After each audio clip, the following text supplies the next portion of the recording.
এবারের বিপিএলে যে বিদেশি তারকাদের নিয়ে সবচেয়ে বেশি মাতামাতি হচ্ছে তাদের মধ্যে অন্যতম শাহিন শাহ আফ্রিদি। এর আগে বিপিএল খেলতে আসার কথা থাকলেও নানা কারণে খেলার সুযোগ হয়নি শাহিনের। সবকিছু ঠিক থাকলে এবারই প্রথম বিপিএল এর মঞ্চে দেখা যাবে এই তারকা পেসারকে। বিপিএল এ খেলার জন্য দক্ষিণ আফ্রিকার বিপক্ষে টেস্ট সিরিজও খেলছেন না শাহিন শাহ আফ্রিদি। পিসিবি আনুষ্ঠানিক ঘোষণায় জানিয়েছেন ওয়ার্কলোড ম্যানেজ করার কথা। নতুন বছরের ফেব্রুয়ারি মাসে পাকিস্তানের ঘরের মাটিতে বসবে চ্যাম্পিয়ন্স ট্রফির আসর। এমন বড় টুর্নামেন্টের আগে শাহিনকে তরতাজা রাখার জন্য আপাতত লাল বলের ক্রিকেট থেকে তাকে দূরে রাখা হচ্ছে বলে জানিয়েছে পাকিস্তান ক্রিকেট বোর্ড।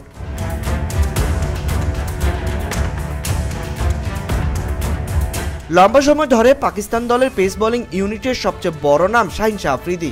3 ফরম্যাটেই আস্থার প্রতিদান দিয়েছেন বেশ ভালোভাবে। দলের সবচেয়ে নির্ভরযোগ্য পেসার হওয়ার কারণে তাকে নিয়ে বেশ সতর্কভাবে আগাতে চায় পিসিবি। এর আগে চোটের কারণে লম্বা সময় মাঠের বাইরে থাকার ইতিহাস রয়েছে শাহিনের। ফলে চ্যাম্পিয়ন্স ট্রফির আগে কোনো রকম ঝুঁকি নিতে চাচ্ছে না পিসিবি। দক্ষিণ আফ্রিকা সিরিজে সাদা বলের দলে রাখা হলেও টেস্ট দলে নেই শাহিন শাহ আফ্রিদি। দক্ষিণ আফ্রিকার মতো জায়গায় শাহিন শাহ আফ্রিদিকে টেস্ট খেলানো হচ্ছে না, এমন ঘটনায় বেশ অবাক হয়েছেন পাকিস্তানের সাবেক ক্রিকেটার বাসেত আলী।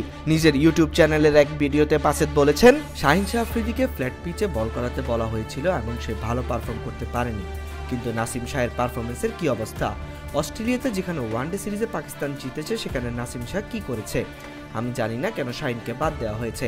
আপনাদের মনে থাকবে একটি ভিডিওতে শান মাসুদ শাহিনের কাঁধে হাত দিয়েছিল, পরে শাহিন তা সরিয়ে দেয়।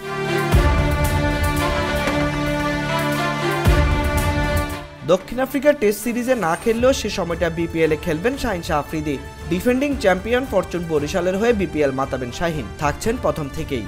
বরিশালে আছেন বাংলাদেশের বেশ কিছু তারকা ক্রিকেটার। তামিম ইকবাল, মুশফিকুর রহিম, মাহমুদুল্লাহ রিয়াদ, নাজমুল হোসেন শান্ত, রিশাদ হোসেন নিয়ে বেশ তারকাবহুল এক দল গড়েছে বরিশাল। বিদেশিদের মধ্যে কাইলস মেয়ার, শাহিনদেরকে নিয়ে দলটা দারুণ শক্তিশালী, তাই প্রত্যাশাটাও একটু বেশি থাকবে তাদের থেকে।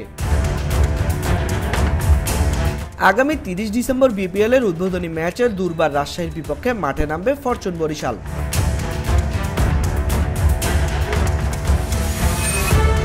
সাইদ ইবনে শামস, বিডি ক্রিক টাইম।